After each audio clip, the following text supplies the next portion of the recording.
வணக்கம். Tamil astro life சேனலை subscriber பண்ண அனைத்து நல் உள்ளங்களுக்கும் என்னுடைய மனமார்ந்த நன்றிகள். குரு அதிசார பயிற்சி தன்னுடைய நட்பு வீடாக சொல்லக்கூடிய உச்ச வீடாக சொல்லக்கூடிய கடகராசிக்கு அதிசாரமாக பயிற்சியாகி அங்கே வக்ரமாகி திரும்பவும் மிதுன ராசிக்கு வருகிறார். 12 ராசிகளுக்கும் அதில் உள்ள 27 நட்சத்திரங்களுக்கும் உடைபட்ட நட்சத்திரங்களோடு சேர்த்து 36 நட்சத்திரங்களுக்கும் தசாபுத்தி பலன்களாக கணித்திருக்கிறேன். உங்களுக்கு என்ன தசை நடக்குது அப்படிங்கிறத கமெண்ட் செக்ஷனில் எனக்கு பதிவு பண்ணுங்க. தனுசு ராசி மூல நட்சத்திரம், இது கேதுவுடைய நட்சத்திரம். தசா காலங்கள் 7 வருடம். என்னோட கணக்குப்படி 5 வருடத்தை நான் கணக்கில் எடுத்துக்கிறேன். உங்கள் சுய ஜாதகத்தில் என்ன தசா புத்தி இருப்பு இருக்கோ அதை நீங்கள் கணக்கில் வச்சுங்க. 5 வயது வரைக்கும் கேது தசை நடப்பில் வந்தால் பிறகு 20 வருடங்கள் சுக்கர தசை, 5 + 20 25 வயசு வரைக்கும் சுக்கர தசை நடப்பில் வரும். சுக்கர தசை இந்த ராசிக்கு 6ஆம் அதிபதி தசை, 11ஆம் அதிபதி தசை. ராசிக்கு 8ஆம் இடத்துல இருந்து 9ஆம் இடத்துக்கு அதிசார குருவா பயிற்சியாகிறார். அதாவது அஷ்டமஸ்தானத்துக்கு 8ஆம் இடத்துக்கு தன்னுடைய சந்திரனோட வீட்டுக்கு உச்ச வீடாக வரக்கூடிய கடகராசிக்கு பயிற்சியாகிறார் இந்த குரு பகவான். 21 நாட்கள் மட்டும் அங்கே இருந்துட்டு அந்த உச்ச வீட்டில் இருந்துட்டு வக்கரமாகி திரும்ப 7ஆம் இடத்துக்கு வருவார். இது மாதிரியான காலங்கள் கிட்டத்தட்ட ஒரு 1.5 மாச காலம்னு வச்சிங்களேன். இந்த டைம் அப்படிங்கிறது உங்களுக்கு எப்படி இருக்கும் தசாபுத்தி ரீதியா? இது 6ஆம் அதிபதி தசை. இந்த ராசிக்கு இந்த தசை வந்துச்சுனாக்கா கெடுபலன்களை செய்யக்கூடிய தசை. ஆனால் படிக்கிற காலகட்டத்தில் எப்படி இருக்கும் சுக்கர தசை அப்படிங்கிறது? இப்போ 16 வயசுலேருந்து 20-22 வயசு வரைக்கும் படிக்கிற காலகட்டம் அப்படின்னு வந்துச்சுனாக்கா அதுல இந்த சுக்கிர தசையில முதல் 10 வருஷம் பின்னாடி 10 வருஷம், இப்ப பின்னாடி இருக்கக்கூடிய 10 வருஷத்துல இருப்பீங்க அப்படின்னாக்கா இப்ப படிக்கிற காலகட்டத்துல இந்த குருடைய பயிற்சி அப்படிங்கிறது எப்படி இருக்கும்? 7ஆம் இடத்துல இருந்தார் இது வரைக்கும் நேரடியா உங்க ராசிக்கு பார்வை. ஏன்னா 4ஆம் அதிபதினு சொல்லக்கூடியவர் ராசியாதிபதினு சொல்லக்கூடியவர் வேற லக்னமா இருந்தாலும் சரி இந்த லக்னமா இருந்தாலும் சரி இந்த சுக்கிரதசை அப்படிங்கிறது இந்த ராசிக்கு நன்மை செய்யாத அமைப்புல இருந்தா கூட படிக்கிற காலகட்டத்தில் உங்களுக்கு பெருசா கெடுபலன்களை கொடுக்காது. இது பெருசா பாத்தீங்கன்னாக்கா நண்பர்கள் வழியில ஒரு சில மனசஞ்சலங்களை ஏற்படுத்தியிருக்கலாம். அப்படி இல்லைனாக்கா படிப்புல ஒரு சில மந்த நிலையை கொடுத்துருக்கலாம். இதெல்லாம் மாறும். எனக்கு தெரிஞ்சு என்னன்னாக்கா 8ஆம் இடத்துல இருந்துச்சுனாக்கா உச்ச வீடா தான் வராரு. ஒரு சில டிஸ்டர்பன்ஸ் கொடுக்கலாம். 7ஆம் இடத்துல இருக்கும்போதே ஒரு சில பேருக்கு கொடுத்துருக்கலாம். இது தசா புத்தி ரீதியா மட்டும்தான். மற்றபடி குரு 7ஆம் இடத்துல இருக்கும்போதோ 8ஆம் இடத்துல உச்ச வீட்டுக்கு போகும்போதும் அந்த அளவுக்கு கெடுபலன்களை கொடுக்க மாட்டார். ஏன்னா ராசியாதிபதினு சொல்லக்கூடியவர் 4ஆம் அதிபதினு சொல்லக்கூடியவர் உடல்நிலை தொந்தரவுகள் ஒரு சில பேருக்கு கொடுத்துருக்கலாம். அதாவது மருத்துவ செலவு அது இது அப்படின்ட்டு இது எல்லாமே கிளியர் ஆகும். மற்றபடி பார்த்தீங்கன்னாக்கா படிக்கிற காலகட்டத்தில் நல்ல ஒரு வளர்ச்சியை பார்க்கலாம் இந்த சுக்கிரதசையில் இருக்கக்கூடிய நபர்கள். இப்ப படிப்பெல்லாம் முடிச்சுட்டு வேலை தேடுறீங்கன்னு வச்சிங்களா, அந்த வேலை வாய்ப்பு கிடைக்கும். நீங்க பயப்பட தேவையில்ல. வேலையில ஒரு சில தடங்கள் உண்டு. 4ஆம் அதிபதி 8ஆம் இடத்துக்கு போறதுனால அங்கிருந்து வக்கரமாகறதுனால ஒரு சில வேலை வாய்ப்புல தடங்கள் வரலாம். இருக்கிற வேலையை நல்லபடியா நீங்க இருக்கிறது நல்லது.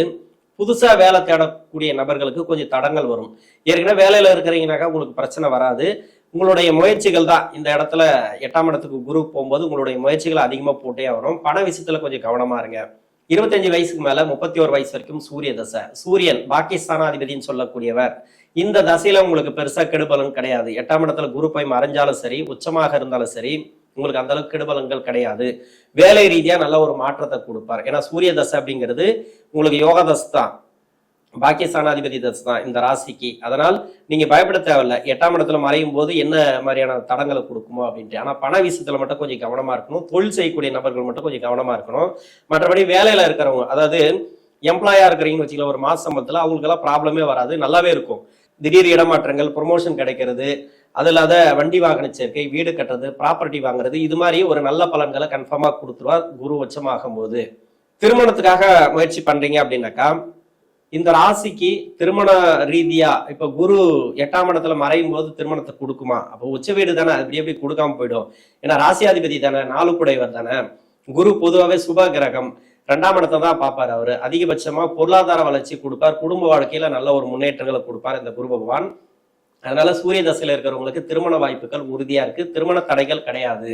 குழந்தை பாக்கியம் இல்லாத தம்பதியர்களுக்கு குழந்தை பாக்கியமும், 2வது குழந்தைக்காக வெயிட் பண்றாங்க இல்லையா, அவங்களுக்கெல்லாம் ஒரு நல்ல ஒரு முன்னேற்றம். மற்றபடி 2வது திருமணத்துக்காக வெயிட் பண்றவங்களுக்கு நல்ல ஒரு மாற்றங்கள். யாருக்காவது கோர்ட்டு கேஸ் வழக்குகள் இருந்துச்சுன்னா அதெல்லாம் சாதகமா வரக்கூடிய வாய்ப்பு இருக்கு. ஏன்னா 8ல மாறும்போது ஒரு மாற்றத்தை கொடுப்பார் எப்படியும் இந்த குரு பகவான். அது நல்ல மாற்றங்களா அப்படிங்கிறது உங்க சுய ஜாதகம் சொல்லணும். என்னை பொறுத்த வரைக்கும் உச்ச வீட்டுக்கு போறதுனால நல்ல ஒரு மாற்றங்களே கன்ஃபார்மா கொடுப்பார் இந்த குரு பகவான். 31 வயசுக்கு மேல 41 வயசு வரைக்கும் சந்திர தசை. இது அஷ்டமாதிபதி தசை தான். அந்த வீட்டுக்கு வந்து குரு பகவான் போகும்போது உச்ச வீடு தான். இருந்தாலும் ராசிக்கு வந்து அந்த அஷ்டமாதிபதினு சொல்லக்கூடியவர் அவர் வீட்டுக்கு 6ஆம் இடத்துல மறைவு ஸ்தானத்துல இருக்கிறார். அதாவது மூல நட்சத்திரத்துல இருந்து தான் தசை பண்றாருன்னு வச்சுக்கலாம் சந்திர பகவான். இப்ப இந்த நட்சத்திராதிபதி மட்டும்தான் பார்க்கணும். இந்த கேது பகவான் இந்த ராசி நட்சத்திரத்துக்கு மறையாமல் இருந்தால் யோகம், அப்படி பார்த்துக்கணும். மறையக்கூடாது. இந்த அதாவது சந்திரனுக்கு எண்ணி பார்த்தீங்கன்னாக்கா 3, 6, 8, 12 ஆகிய இடங்கள்ல வந்துடக்கூடாது இந்த கேது பகவான். அப்படி வந்துச்சுனாக்கா நிறைய கஷ்டங்களை கொடுக்கும். அதிகபட்சமான சந்திர தசையில் நிறைய பேர் கஷ்டப்பட்டு தான் இருப்பீங்க. அப்படி இல்லை, நல்லா இருக்கு, 4ஆம் இடத்துல இருக்கு, 5ஆம் இடத்துல இருக்கு, 7ஆம் இடத்துல இருக்கு, 7ஆம் இடத்துல கூட இருக்கக்கூடாது. 7ஆம் இடத்துல வந்து கேது பகவான் இருக்குனாக்கா ராசியில வந்து ராகு இருப்பார். அப்போ சந்திரன் ராகு சேர்ந்த மாதிரி அது நிறைய ப்ராப்ளத்தையும் கொடுக்கும். அது மாதிரி இருந்தாலும் மற்ற எங்க இருந்தாலும் சரி, சந்திர பகவான் தசைக்கு இந்த குருவுடைய பயிற்சி அப்படிங்கிறது நல்ல ஒரு வளர்ச்சிகளை கொடுக்கும். திடீர் வளர்ச்சிகள், அதாவது வேலையில நல்ல ஒரு மாற்றம். சந்திர தசையில நிறைய மன அழுத்தங்களை கொடுக்குதுன்னா உங்களுக்கு ராகு கேதுவோட சேரக்கூடாது. இந்த நட்சத்திராதிபதி கேது பகவான் தான், இல்லைன்னு சொல்லல. மூல நட்சத்திரத்துக்கு ராகு கேதுவோட சேரக்கூடாது, சனியுடன் சேரக்கூடாது. அது மாதிரி இருந்துச்சுனாக்கா நிறைய ப்ராப்ளம், தொழில் ரீதியா ஒரு சில பேருக்கு ப்ராப்ளத்தை கொடுக்கும், வேலை ரீதியா நிறைய தடங்களை கொடுக்கும். வேலையை சொல்லக்கூடிய கிரகம் யாருன்னாக்கா உங்க சுய ஜாதகத்துல ராசிக்கு 4ஆம் இடத்துல குரு பகவான் இருந்தாலோ இல்லை இதே ராசியில குரு பகவான் இருந்தாலும் உங்களுக்கு சிறப்பு அப்படின்னு எடுத்துக்கலாம். டோட்டலாவே வேலையில எந்த ஒரு பஞ்சாயத்து வராது. அதே மாதிரி தொழில உங்களுக்கு பஞ்சாயத்து வராது. அஷ்டமாதிபதி தசையில என்ன ஒண்ணு குடுக்கல் வாங்கல கொஞ்சம் கவனமா இருக்கணும் இந்த சந்திர தசையில. மற்றபடி உங்களுக்கு வந்து பாதிப்புகள் இருக்கு, குடுக்கல் வாங்கல் பிரச்சனை இல்ல கடன் பிரச்சனை இருக்கு, எல்லாமே இப்போ ஓரளவுக்கு நீங்க முடிவு எடுக்கலாம். இருந்தாலும் பண விஷயத்துல கொஞ்சம் கவனமா இருங்க, யாரையுமே நம்பாதீங்க. திடீர்னு பாத்தீங்கன்னாக்கா அடுத்த வருஷம் குரு பயிற்சி வருதுனாக்கா இப்பதான் உங்களுக்கு அதனுடைய முன்னோட்டத்தை காட்டும். 2026க்கு பிறகு 27 வரைக்கும் அந்த குரு பயிற்சிங்கிறது கடகராசியில இருக்கும்போது என்ன மாதிரியான பலன்களை கொடுக்கும் அப்படிங்கறத இந்த 1.5 மாசத்துல தெரிஞ்சுக்கலாம். நீங்க இப்படிதான் இருக்கும். ஏன்னா உங்க சுய ஜாதகத்தை பொறுத்து தான். குரு வந்து 8ஆம் இடத்துக்கு வந்துட்டு உச்சமாகி அந்த புனர்பூச நட்சத்திரம் 4ஆம் பாதத்துல இருக்கிறாரு அப்படின்னும் போது உங்களுக்கு எல்லாமே நல்ல பலன்கள் கொடுத்துரும் அப்படின்னு சொல்ல முடியாது. ஜாதகத்துல தசை நல்லா இருக்கணும். தசை நல்லா இருந்துச்சுன்னா இதுவும் சேர்ந்து கொடுக்கும், குருவும் சேர்ந்து கொடுக்கும். அப்ப தசை மெயினா பாத்துக்கணும். அப்படி இருக்கும் பட்சத்துல இப்ப குரு பெரும்பாலும் கெடுக்க மாட்டார். வேலை எப்படி இருக்கும், தொழில் எப்படி இருக்கும் அப்படின்னாக்கா உங்க ராசியாதிபதி பார்த்து சொல்லிடலாம் உங்க சுய ஜாதகத்துல. அதே மாதிரி லக்னத்துக்கு 4ஆம் அதிபதினு சொல்லக்கூடியவரும் நல்லா இருந்துச்சாக்கா வேலையில ப்ராப்ளம் வராது சந்திர தசையில இருக்கிறவங்களுக்கு. மற்றபடி இந்த அஷ்டமஸ்தானத்துக்கு இந்த குரு பகவான் மறையும் போது அவர் உச்சமா இருக்கிறாரு இல்ல, அது அப்புறப்பட்ட கதை. 8க்கு போகும்போதே உங்களை ஈஸியா ஏமாத்துறதுக்கு யாருன்னா வருவாங்க, மைண்டை அப்படியே மயக்குவாங்க. ஏதோ ஒண்ணு ஆசை வார்த்தை சொல்லி அங்க முதலீடு பண்ணுங்க, இங்க முதலீடு பண்ணுங்க, பணம் ஏமாற்று பண்ணணும் அப்படின்னாக்கா 8ஆம் இடத்துல குரு போகும்போதோ இல்ல வந்து 8ஆம் இடத்துல குரு இருக்கக்கூடிய நபர்களுக்கு நிறைய பேருக்கு வந்து அந்த மாதிரி பிரச்சனை வரும். கண்டிப்பா எப்படியா அவங்க ஏமாந்துருவாங்க. அதனால ஏமாற்றம் இல்லாம பாத்துங்க, யாரையும் நம்பாதீங்க. இந்த டைம்ல வேலை ரீதியா கொஞ்சம் வாக்குவாதங்களை தவிர்ப்பது நல்லது. வேலையில இருக்கிறவங்களுக்கு தொழில் ரீதியா இருக்கக்கூடிய கிளைண்ட் இருக்காங்க இல்லையா, அவங்களாம் அனுசரிச்சு போறது இந்த காலகட்டங்களில் நல்லது. 41 வயசுல இருந்து 48 வயசு வரைக்கும் செவ்வாய் தசை அப்படின்னாக்கா ராசிக்கு 5 குடைவன் தசை, 12ஆம் அதிபதி தசை. இது நல்ல தசை அப்படின்னு சொல்லலாம், யோகா தசை அப்படின்னு சொல்லலாம். இப்ப செவ்வாய் தசையே உங்களுக்கு பாதிப்புக்குள்ளா இருக்கு. இப்ப 12ல இருக்கு, ஓகே நல்லா இருக்கும், ஒன்றும் பிரச்சனை இல்லை. இல்ல ராகு கேதுவோட சேர்ந்துருக்கு, மற்றபடி வேற எங்கேயாவது சனியோட சேர்ந்துருக்கு, இல்ல 6, 8, 12 ஆகிய இடங்கள மறைவு ஸ்தானத்துல இருக்கு. இது மாதிரி இருந்துச்சுனாக்கா 6, 8ல எல்லாம் இருந்துச்சுனாக்கா உங்களுக்கு நிறைய கஷ்டங்களை கொடுத்துரும். அங்க நீசமாயிடுவார், 8ஆம் இடத்துல வந்து நீசமாயிடுவார். இப்ப நீச வீட்டுக்கு தான் குரு போறான்னு வச்சுக்கலாம். 8ஆம் இடத்துல இருக்கிறவங்களுக்கு ஓரளவுக்கு ப்ராப்ளம் இப்ப சால்வ் ஆகும். உங்க சுய ஜாதகத்தில் 8ல இருந்து தசை பண்றவங்களுக்கு, அதாவது செவ்வாய் 8ல இல்ல 6ல இருக்கு, கடன் பிரச்சனைகள் அதிகமா இருக்கும். கடன் சம்பந்தமா அது கடன் எல்லாம் நிவர்த்தி ஆகிறதுக்கான வாய்ப்பு இருக்கு. பெரும்பாலும் வந்து அது செவ்வாய் தசையில தான் கொடுக்கும் அது. அதனால கடன் பிரச்சனை இருக்கிறவங்களுக்கு, வேலை ரீதியா தொழில் ரீதியா பாதிப்பு இருக்கக்கூடிய நபர்களுக்கு, வருமான குறைபாடுகள் இருக்கக்கூடிய நபர்களுக்கு, அப்படிலாம் நோய் வழக்கு இருக்கக்கூடிய நபர்களுக்கு எல்லாமே ஓரளவுக்கு பரவாயில்ல. இருந்தாலும் அதுல அனுசரிச்சு போறது நல்லது. 8ஆம் இடத்துக்கு போகுது, இப்போ 9க்கு வரல, 7ஆம் இடத்துக்கு வந்தா கூட பரவாயில்ல, ராசிக்கு பார்வை இருக்குன்னு சொல்லிக்கலாம். 8ஆம் இடத்துல மறைவு ஸ்தானத்துக்கு போகும்போது என்னன்னாக்கா அது ரீதியா வலுவா ஒரு பிரச்சனைகள் கிளம்புறதுக்கான வாய்ப்பு இருக்கு. இப்ப வாக்குவாதங்களை தவிர்ப்பது நல்லது. எதனா கோர்ட்டு கேஸ் இருந்தா அது அனுசரிச்சு போறது நல்லது இந்த டைம்ல. மற்றபடி வேலையில வந்து எல்லாமே நீங்க பாத்துங்க. வேலையை மாத்துறதோ இல்ல வேலையை விட்டு வேற வேலைக்கு போறதோ, இடமாற்றத்துக்காக கேட்கறது, அப்படி இல்லாக்கா ப்ரொமோஷனுக்காக கேட்கறது, இது மாதிரிலாம் கொஞ்சம் நீங்க யோசிச்சு கேளுங்க. ஏன்னா அதுல வந்து ஒரு சில தடைகளை கன்ஃபார்மா கொடுக்கும். தசை நல்லா இருந்தா கூட தடைகளை கன்ஃபார்மா கொடுக்கும். தசை சரியில்லைன்னா ரொம்ப மோசமா கொடுக்கும். அது மாதிரி எடுத்துக்கணும். தொழில இருக்கிறவங்க யாரையும் நம்பாம இருக்கிறது நல்லது, கடன் வாங்காம இருக்கிறது நல்லது. கடன் பெரிய கடன் வேண்டாம், டெய்லி ரொட்டேஷனில் போயிட்டு இருக்குன்னா அது போயிட்டு இருக்கும், நல்லபடியாக போயிட்டு இருக்கும், ஒன்றும் பிரச்சனை இல்லை. தசை உங்களுக்கு நல்லா இருந்துச்சுனாக்கா ஓரளவுக்கு பரவாயில்ல. இருந்தாலும் மைண்டு மாறிட்டே இருக்கும், அதை பண்ணலாமா இதை பண்ணலாமா, அது மாதிரி ஒரு சில டிஸ்டர்பன்ஸ் இருந்துன்னே இருக்கும். தூக்கம் இல்லாத பிரச்சனைகள்லாம் வரதுக்கான வாய்ப்பு இருக்கு. 48க்கு மேலே 66 வயசு வரைக்கும் ராகு தசை. இந்த ராகு தசை அப்படிங்கிறது நல்ல ஒரு மாற்றங்களை கொடுக்கக்கூடிய தசை. ராகு தசையில் இருக்கிறவங்க பயப்படவே தேவையில்ல. இந்த மூல நட்சத்திரக்காரர்களுக்கு உங்களுக்கு சிறப்பான ஏற்றங்கள் இந்த காலகட்டங்களில் உண்டு. நல்ல ஒரு பொருளாதார வளர்ச்சி. 8ஆம் இடத்துல குரு மறைவு ஸ்தானத்துக்கு போனா கூட, அந்த உச்ச வீட்டுக்கு போனா கூட உங்களுக்கு கெடுபலங்களை கொடுக்க மாட்டார். பொருளாதார ரீதியாக ஏற்றம், கடன் பிரச்சனைகள் தீரும். கடன் சம்பந்தப்பட்டதுல ஏதாவது உங்களுக்கு பாதிப்புகள் இருந்தா அது தீரக்கூடிய வாய்ப்பு இருக்கு. இப்போ வீடு கொடுத்த கிரகம், அதாவது உங்க சுய ஜாதகத்துல ராகு பகவானுக்கு வீடு கொடுத்த கிரகம் நீசமாகவோ இருந்தால், இல்ல சூரியனோட போய் அஸ்தங்கமாகி இருந்தால், இல்ல ராகு பகவானுக்கு 6, 8, 12 ஆகிய இடங்கள மறைவு ஸ்தானத்துல இருந்தால் இது கொஞ்சம் பாதிப்புகளை கொடுக்கும். அது மாதிரி இருக்கிறவங்க மட்டும் கடனை பெருசா வாங்காம நீங்க தொழிலை டெவலப் பண்றது நல்லது. இல்ல ரொட்டேஷன்ல போறதெல்லாம் போட்டோம், ஒன்றும் பிரச்சனை இல்லை. வேலை ரீதியா உங்களுக்கு எந்த பாதிப்பும் வராது. ஏன்னா 4ஆம் அதிபதி மறைவு ஸ்தானத்துக்கு போகும்போது வேலை ரீதியா கொஞ்சம் ஸ்ட்ரகிள் கொடுத்து ஒரு ப்ரொமோஷன் கொடுப்பாரு. அப்படிதான் எடுத்துக்கணும். ஏன்னா ஸ்ட்ரகிள் அப்படின்னாக்கா நீங்க ரொம்ப நாளா கேட்டுன்னு இருப்பீங்களா ப்ரொமோஷன், அந்த ப்ரொமோஷன் உடனே கிடைக்காது.